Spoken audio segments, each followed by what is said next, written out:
membukakan jalan bagi setiap kami. Yes. Biarlah kami mau tetap setia hidup di dalam jalan-Mu yang Kau selalu tunjukkan kepada setiap kami. Kami rindu Tuhan di dalam kehidupan ini untuk selalu tetap berjalan di dalam jalan-Nya Tuhan. Hingga kami boleh menikmati segala yang baik yang Tuhan Engkau rancangkan bagi setiap kami. Itu benar-benar terjadi dalam hidup kami. Kami bersyukur pada pagi hari ini Tuhan. Kami punya Tuhan yang luar biasa. Kami punya Tuhan yang hebat, yang selalu menyertai kehidupan kami. Kami siap Tuhan membuka hati kami untuk benar-benar firman Tuhan akan kami dengar. Biarlah firman Tuhan yang akan menuntun kami di jalan-jalan-Mu. Berbicaralah ya Tuhan, kami siap diberkati. Dalam nama Tuhan Yesus kami berdoa, kami mengucap syukur. Yang siap diberkati katakan amin. Puji Tuhan, silakan duduk Bapak Ibu Saudara yang dikasihi Tuhan. Puji Tuhan Bapak Ibu Saudara yang dikasihi Tuhan. Biarlah dalam kehidupan ini kita terus tetap berjalan. Saya sering berkata demikian. Hidup ini adalah sebuah perjalanan. Amin. Ya, hidup ini adalah sebuah perjalanan.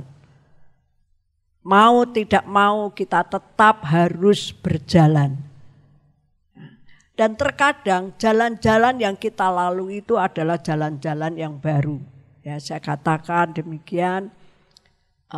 Karena tidak pernah sama dengan yang kemarin. Ya. Kita akan menemukan perjalanan ini perjalanan yang baru dan kita tidak tahu apa yang terjadi dalam hidup ini.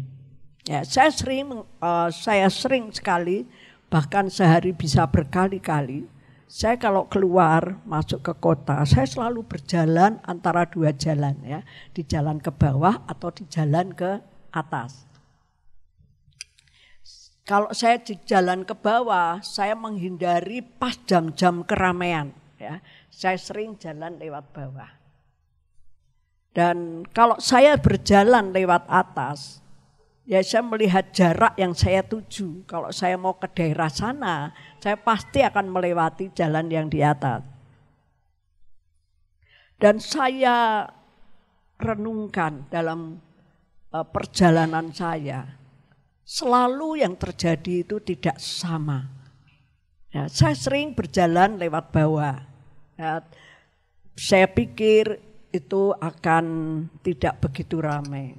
Ya, tetapi ternyata jalannya itu sangat ramai. Bahkan macet juga bisa.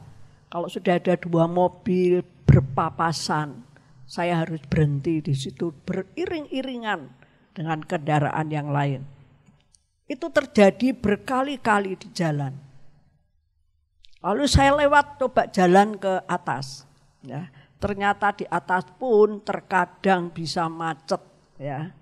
Sudah lampu merah, lampu hijau kita jalan, baru sampai lampu hijau sudah lampu merah lagi. Ya, itu jalan yang tidak pernah sama dengan kemarin. Ya, yang terjadi di dalam perjalanan itu. Saya renungkan, Tuhan, saya perlu Tuhan dalam kehidupan perjalanan ini. Karena saya tidak pernah tahu apa yang terjadi dalam hidup ini. Betul ya?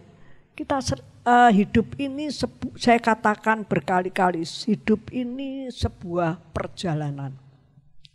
Dan mungkin perjalanan-perjalanan kita ini, perjalanan-perjalanan yang baru bagi kita. Walaupun jalan itu sepertinya sama, tetapi yang kita hadapi itu bermacam-macam. Ya, itu bisa kita tersandung, bisa kita terpleset, bisa kita menghadapi tantangan. Ya, itu perjalanan. Apapun jalan, kita harus tetap berjalan. Ya, kita harus tetap berjalan. Tidak bisa kita tak jalan. Kalau kita tidak jalan, kita mau kemana tujuan kita hidup ini? Ya, saya merenungkan firman Tuhan di dalam 2 Samuel pasal yang ke-22 ayat yang ke-22. Ya, ini satu perikop ini, ya 2 Samuel pasal 22. Satu perikop ini sangat indah jika kita renungkan. Ya, ini banyak ayat-ayat yang tertera di sini. Dari ayat 1 sampai ayat yang ke-4 sampai ke ayat yang ke-51 di pasal 22. Kalau nanti ada waktu kita baca itu, ya. Saya mengambil sedikit ayat, tetapi saudara nanti kalau di rumah bisa baca di dalam 2 Samuel pasal 22 ini. Ini saya menggambarkan sebuah perjalanan yang dilalui oleh Raja Daud, ya, yang dilalui oleh seorang yang mulai muda. Ya, ia sudah diurapi untuk menjadi raja. Terus berjalan sampai Daud mengalami perjalanan yang begitu sulit. Yang terkadang bisa berjalan dengan baik, tetapi terkadang yang ditemui adalah jalan-jalan yang tidak mudah dilalui. Ini pemberitaan di dalam 2 Samuel pasal 22 ini adalah sebuah kisah. Ya, diceritakan kisah seorang Daud di dalam perjalanannya. Kita akan belajar perjalanan yang luar biasa, yang sama dengan perjalanan setiap kita. Tetapi kita harus tahu di mana kita menempatkan diri kita. Ya, supaya kita mengalami hal-hal yang indah. Ya, hal-hal yang luar biasa. Karena kalau kita ikut Tuhan, Tuhan itu sudah merancangkan yang terbaik bagi setiap kita. Jadi kalau kita ikut Tuhan, kita tidak bisa menikmati yang namanya keindahan, yang namanya keberhasilan mengikut Tuhan, yang namanya kebahagiaan mengikut Tuhan, yang namanya penyertaan mengikut Tuhan. Kita akan rugi. Ya, jadi kita sebagai anak-anak Tuhan, yuk kita mau berjalan mengikuti jalan Tuhan. Nah, kita akan baca ini, ya. 2 Samuel 22, saya akan langsung loncat saja ke ayat yang ke-22. 2 Samuel pasal 22 ayat yang ke-22. Berkata demikian, yuk baca bersama ya, kita bangkit berdiri dulu. Sebab aku tetap mengikuti jalan Tuhan dan tidak menjauhkan diri dari Allahku sebagai orang fasik. Amin.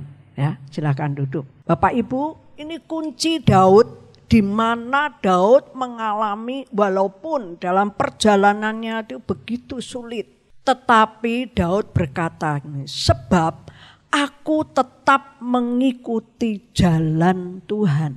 Ini kunci Daud ketika ia tetap mengikuti jalan Tuhan. Ini perjalanan ini seperti perjalanan hidup kita. Ya, ketika ada satu karakter yang dibentuk oleh Tuhan kepada seseorang, kepada orang-orang percaya. Ya, supaya kita tetap berjalan di dalam jalannya Tuhan, walaupun dalam keadaan apapun. Kita belajar ya dari mulai Daud ini, waktu ia masih muda, ketika ada seorang nabi yaitu Samuel, diperintahkan Tuhan untuk mengurapi salah satu anak daripada Isai. Nah, ketika nabi ini datang ke rumahnya, ia bertemu dengan beberapa kakak-kakak Daud. Dan nabi ini ingin mengurapi, wah ini rupanya orang-orang yang gagah. Secara fisik itu gagah, cocok menjadi seorang raja. Tetapi Tuhan katakan, jangan kamu melihat fisiknya. Ya. Aku melihat hati, kata Tuhan. Beberapa kakak-kakaknya dilihat oleh seorang nabi ini, tetapi Tuhan mau melihat hati. Ada satu anak lagi, kata seorang ayah ini, tapi mereka sedang ada di padang, sedang bekerja mengembalakan domba. Lalu dipanggilnya lah ketika Daud ini masih muda, sangat muda. Daud ini dipanggil oleh ayahnya untuk bersama-sama dengan kakak-kakaknya yang gagah, tegap, perkasa. Ya. Nah, lalu Tuhan katakan, urapi dia. Walaupun dia masih sangat muda, dikatakan masih kemerah-merahan. Sepertinya itu badannya mungkin tidak setegap kakak-kakaknya. Tapi Daud tetap ia datang saja. Lalu Daud diurapi menjadi raja oleh seorang nabi yang diperintahkan oleh Tuhan. Karena Tuhan akan menjadikan raja seorang anak yang masih muda ini. Nah Daud karena Allah mulai menolak Raja Saul. Karena Raja Saul penuh dengan kejahatan. Saya boleh merenungkan setiap kita itu sangat berharga di mata Tuhan. Karena Tuhan menghargai setiap kita. Bukan karena tegaknya kita, bukan karena tubuh badan kita yang cocok menjadi anak Tuhan. Atau seorang pemimpin. Tetapi Tuhan melihat hati tiap-tiap orang. Itu yang dihargai oleh Tuhan, luar biasa. Jadi artinya seperti ini, saudara menjadi kepala rumah tangga, saudara menjadi ibu rumah tangga, saudara menjadi anak di dalam keluarga.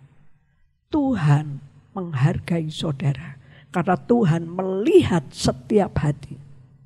Engkau akan dijadikan pemimpin. Engkau akan dijadikan menjadi seorang raja. Amin di sini, ya bukan raja presiden, bukan. Ya, saya katakan pemimpin, bukan pemimpin negara. Bisa juga saudara adalah seorang pemimpin negara. Ya, bekerja di instansi pemerintah, bekerja dimanapun. Saudara mempunyai satu kuasa yang Tuhan berikan. Ya, Tuhan berikan kepada anak-anaknya itu kuasa untuk terus tetap berjalan di jalannya Tuhan. Supaya kita bisa menikmati yang namanya kemurahan Tuhan. Yang bisa menikmati berkat Tuhan menyertai hidup saudara. Saya berbicara berkat itu bukan finansial, ya, tetapi sukacita dalam hidup ini. Kalau kita terima berkat Tuhan, tetapi hati ini tidak ada sukacita, percuma uang yang kita cari. Betul enggak? Ya, tapi berkat Tuhan, ketika Tuhan memberkati setiap kita, apapun itu, mungkin pekerjaannya berhasil, mungkin kita punya uang, bahkan punya tabungan. Tapi hati kita tetap ada sukacita, itu yang Tuhan mau dalam hidup kita. Ya, hati, berbicara hati. Itu yang pertama, Daud mulai mengalami panggilan Tuhan untuk menjadi seorang raja. Daud pun bukan langsung menjadi seorang raja, tetapi Daud mulai bekerja. Diawali dengan kehidupan Daud yang seperti itu. Yang mungkin dibedakan ya dengan kakak-kakaknya yang tegap. Sepertinya Daud ini dibedakan oleh ayahnya. Ya, yang masih kecil, masih sangat muda, belum pengalaman. Ya, tetapi Daud dipilih oleh Tuhan. Lah, dari awal itu Daud mulai masuk di istana raja. Pada waktu itu yang menjadi raja adalah Saul. Nah, Daud dipersiapkan, ia ada di dalam istana. Ketika terus berjalannya waktu, satu saat memulai peperangan pertama kali Daud, yaitu menghadapi Goliat. Ya mungkin kita ini ceritanya sudah tahu persis ya. Ketika apa yang dihadapi orang-orang Israel kepada orang Filistin ini, yaitu Goliat. Yang dikatakan dalam Alkitab raksasa, ia memakai baju yang lengkap. Ia berseru-seru kepada orang Israel, siapa yang berani. Ia berseru-seru menantang. Ketika Daud disuruh oleh ayahnya yang untuk mengantar makanan saja kepada kakak-kakaknya yang sedang ikut berperang dengan orang Filistin. Daud melihat dan Daud mendengar ya bahwa ada raksasa yang menantang orang Israel. Daud dia berani saja ya. Ia melihat kenapa orang-orang Israel menjadi takut. Saya percaya Daud ini sudah mempunyai pengalaman yang indah di dalam kehidupannya. Ya, disiapkan oleh Tuhan. Pasti masuk di dalam sebuah proses. Ketika Daud dia berani ya. Karena orang itu menghina Allahnya orang Israel. Sepertinya menghina bangsa Israel. Daud berpegang teguh kepada Allahnya, itu Allah yang hidup. Allahnya Daud itu sama dengan Allah saudara yang kita sembah. Ya, dia adalah Allah yang hidup, yang benar-benar sudah menolong Daud berbagai macam perjalanan dalam hidup. Dia menghadapi binatang-binatang yang ingin menyerang. Itu persiapan Daud. Yang pertama, Daud itu menjadi orang yang tidak iri. Ya. Kenapa tidak iri? Ketika Daud, coba bapak ibu saudara, kalau ada seorang bapak, ya, dia memanggil anak-anaknya, ada seorang tamu yang ingin mengurapi, ada satu anak yang sepertinya tidak dihiraukan, ya, karena dia bekerja masih kecil bekerja. Ya, kalau saya sebagai seorang Daud pada waktu itu ya, ketika dipanggil, pastinya ada timbul suatu hati yang penuh iri ya. Kenapa sih ini bapak ayahku ini berkumpul dengan kakak-kakakku, bahkan aku tidak pernah diundang gitu ya. Ceritanya seperti itu. Tapi Daud, ia tahu persis, ia berpegang kepada Allahnya, tahu bahwa Allahnya itu menyertai hidupnya di padang yang begitu keras, banyak bahaya. Tetapi Daud mengalami keberhasilan demi keberhasilan. Ketika Daud masuk dalam istana, beberapa waktu dalam istana, Saul itu tidak suka dengan Daud. Kenapa? Karena banyak orang sejak Daud menghadapi Goliat, Daud dipakai oleh Tuhan untuk mengalahkan Goliat. Dan di situ mulai peperangan itu terus terjadi. Ya, peperangan di dalam kehidupan Daud. Daud mulai tidak disukai oleh rajanya, yaitu Saul. Ya, Saul mulai membenci Daud karena banyak orang memuji-muji Daud. Dikatakan Saul beribu-ribu jatuh di tangannya. Tetapi Daud itu berlaksa-laksa. Itu pujian orang-orang yang melihat keberhasilan Daud. Sehingga timbullah satu keirian yang besar bagi Raja Saul. Dan Raja Saul ingin membunuh Daud. Wah, ini tidak bisa ini kalau ada ini. Ya, ia ingin membunuh Daud. Tetapi Tuhan melepaskan dari musuh yang Daud sendiri pun tidak mengerti. Tetapi yang terjadi terus ya. Bahkan ketika di istana tepat ya, Raja Saul ingin dengan tombak membunuh Daud, tapi terpeleset. Daud tetap dilindungi oleh Tuhan. Ketika selanjutnya Daud lalu melarikan diri. Daud menyembunyikan dirinya supaya jauh dari Saul. Satu ketika Saul mengejar Daud dan ada kesempatan di pintu gua, Daud masuk di dalam gua. Lalu Raja Saul ini dia tidur dengan lelapnya di pintu masuk gua. Daud itu punya kesempatan yang indah untuk membunuh Saul. Kalau Daud mau. Nah, Daud ada yang menyertai Daud. Bunuh saja, tepat. Bagi Daud, nah, orang-orang melihat bagi Daud kesempatan untuk membunuh Saul. Tetapi Daud hatinya itu luar biasa. Ya, hatinya dia berkata, aku tidak akan membunuh orang-orang yang diurapi oleh Tuhan. Bapak, Ibu, Saudara yang dikasihi Tuhan. Dibentuk mulai dari hati. Hati yang benar-benar tulus di hadapan Tuhan. Lalu Daud, dia bisa terlepas dari akan dibunuhnya oleh Raja Saul. Kemudian Daud menjadi seorang raja. Ya, dalam perjalanan Daud mempunyai anak yang bernama Absalom. Satu saat Absalom ini anaknya ingin merebut tahta bapaknya. Absalom mulai dia mencari orang-orang untuk bisa membunuh bapaknya, yaitu Daud. Pada waktu itu menjadi raja. Berkali-kali orang-orang itu ingin membunuh Daud. Tetapi Daud, ia tetap percaya kepada Allahnya.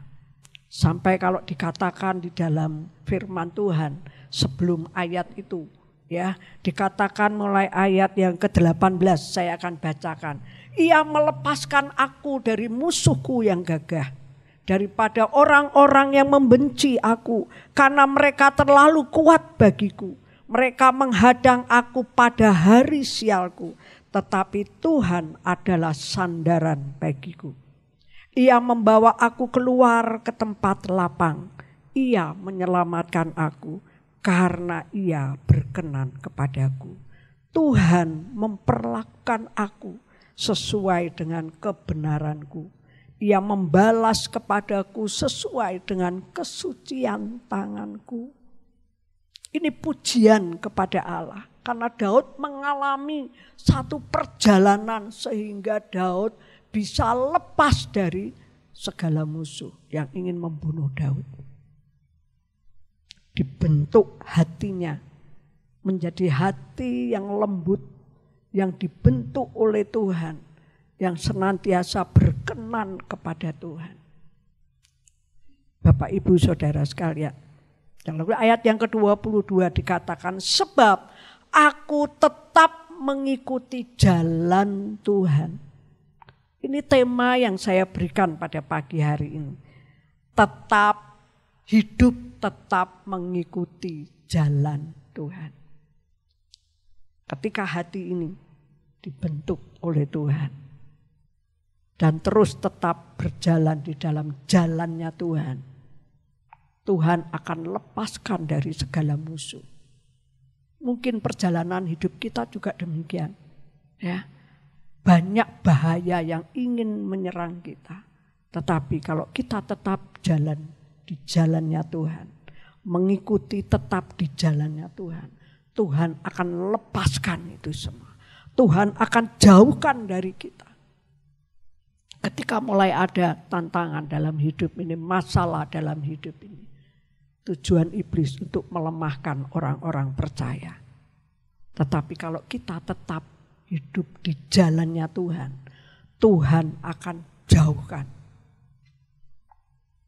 Daud dikejar oleh Absalom anaknya dengan memakai tangan orang-orang di sekitarnya untuk membunuh Daud.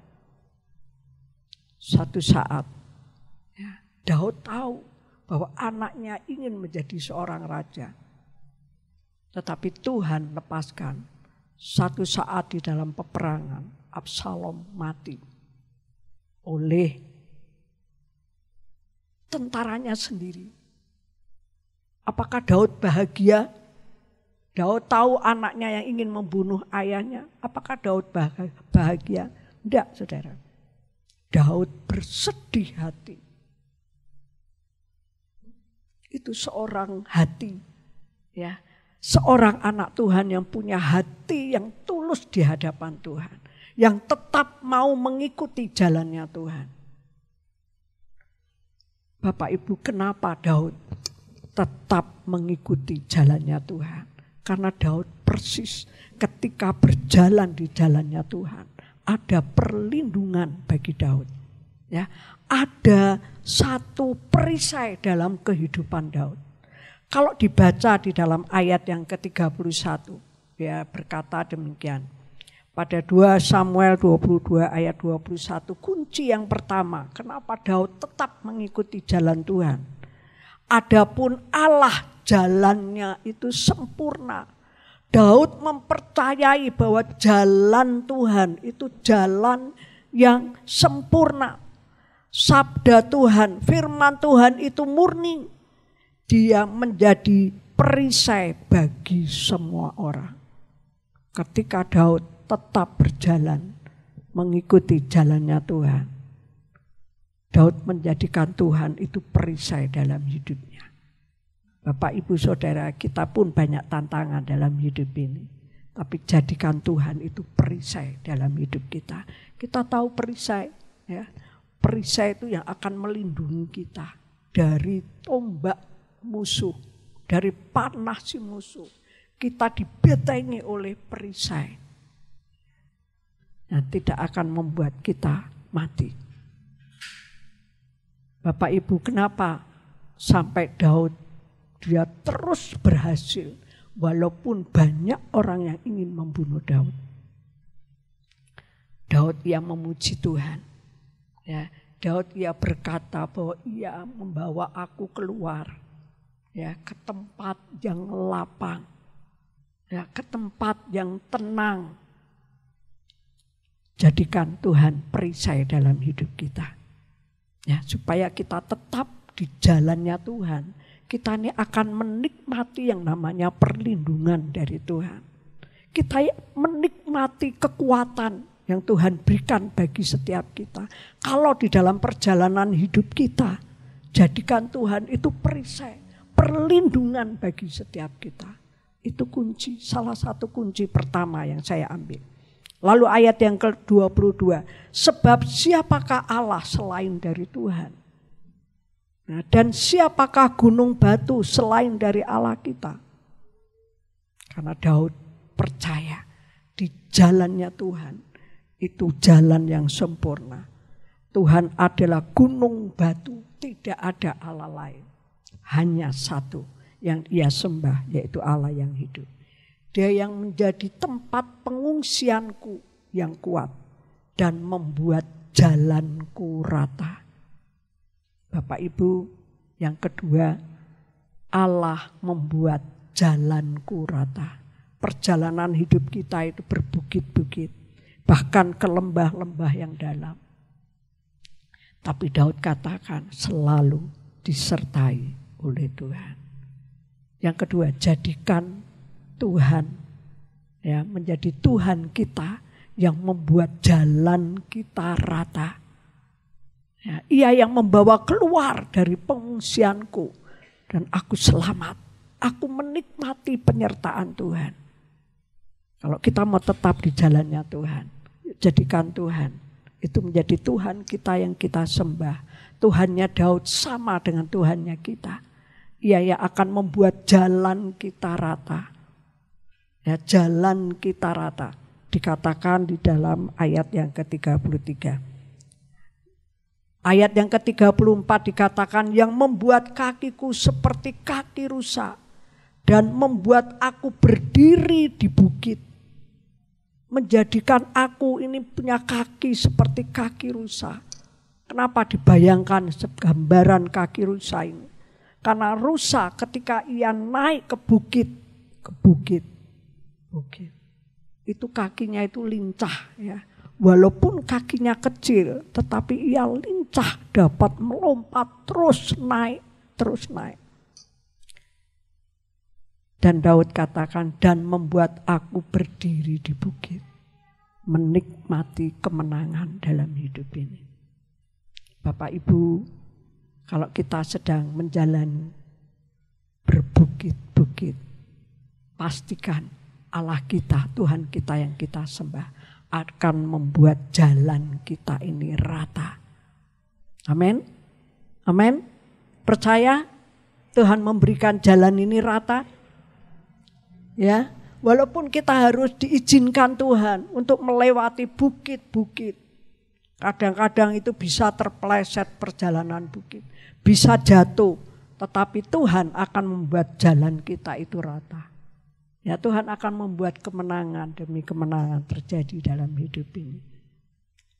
Dan yang ketiga, saya akan bawa saudara untuk merenungkan yang ke ayat yang ke-35.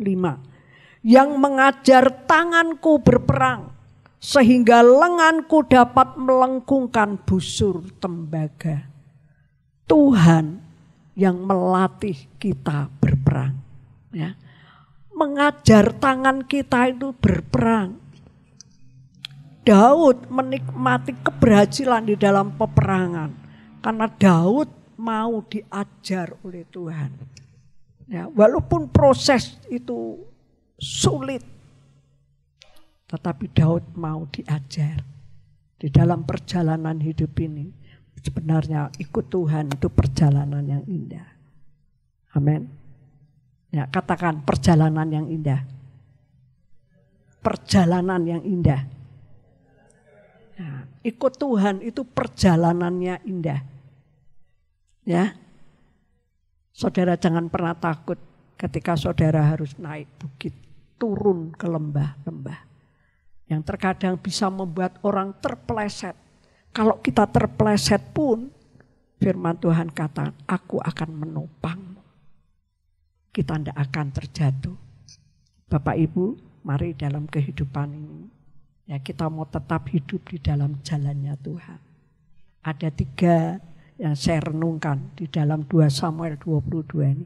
Nanti saudara baca saja mulai dari ayat pertama sampai ayat yang ke-51. Itu sangat-sangat indah. Menuntun kita untuk kita tahu ada rahasia-rahasia di jalannya Tuhan.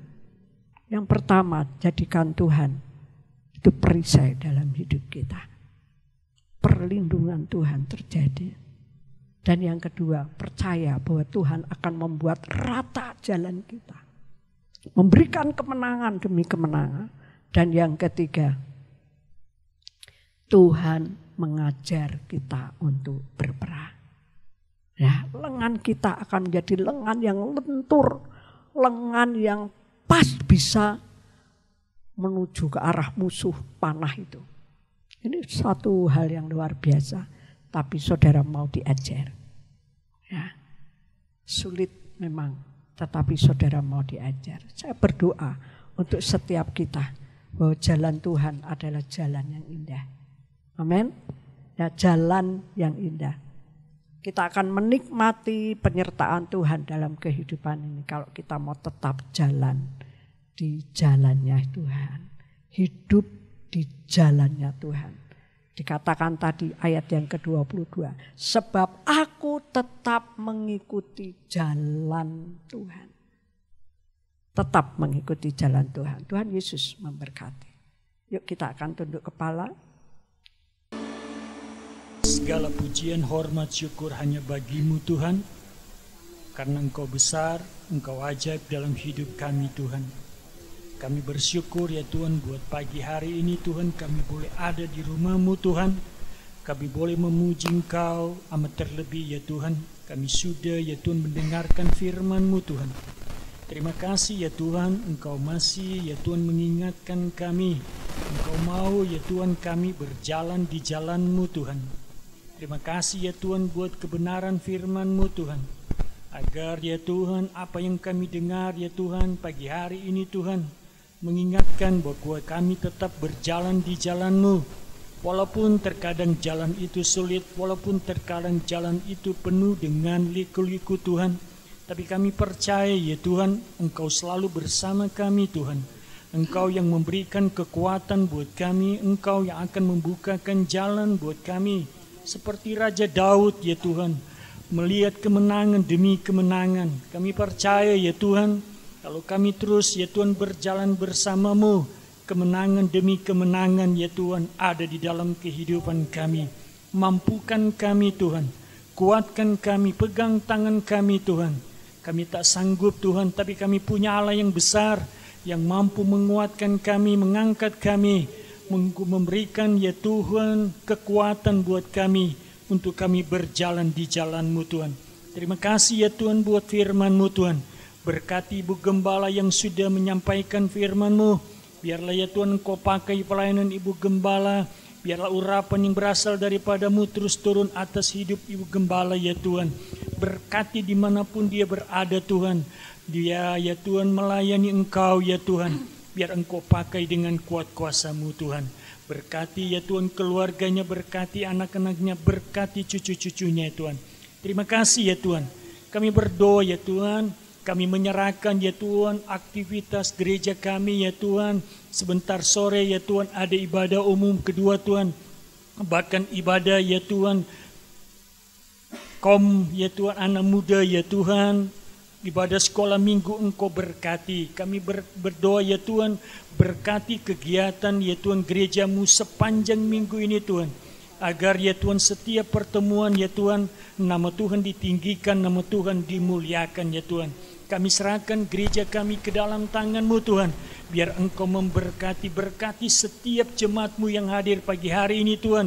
Apapun pergumulan mereka, apapun kerinduan mereka Tuhan, biar Engkau campur tangan, Engkau buka jalan, Engkau memberikan kekuatan, agar ya Tuhan setiap kami selalu bergantung, berharap kepada Engkau. Berkati pelayan-pelayan-Mu yang sudah melayani Engkau pagi hari ini Tuhan. Biar Engkau balas berlipat kali ganda. Biarlah jeripaya mereka Tuhan Engkau perhitungkan. Biar nama Tuhan ditinggikan, nama Tuhan dimuliakan di dalam pelayanan mereka. Terima kasih ya Tuhan, kami mengucap syukur ya Tuhan buat berkat ya Tuhan rohani yang Engkau berikan buat kami pagi hari ini Tuhan. Segala pujian, hormat, syukur hanya bagi-Mu. Di dalam nama Tuhan Yesus kami sudah berdoa. Haleluya. Amin. Mari kita akan angkat dua tangan kita tinggi-tinggi. Haleluya. Pulanglah ke rumah masing-masing siang hari ini. Tuhan menyertai di perjalananmu dengan damai dan sukacita. Kiranya berkat yang dari Allah Bapa, Putra dan Roh Kudus, berkat kasih karunia dan damai sejahtera yang dari Allah Bapa akan melimpah dan mengalir di dalam kehidupanmu, pribadi lepas pribadi, di dalam keluargamu, mulai siang hari ini sampai Maranatha, Tuhan Yesus datang kembali. Haleluya. Amin.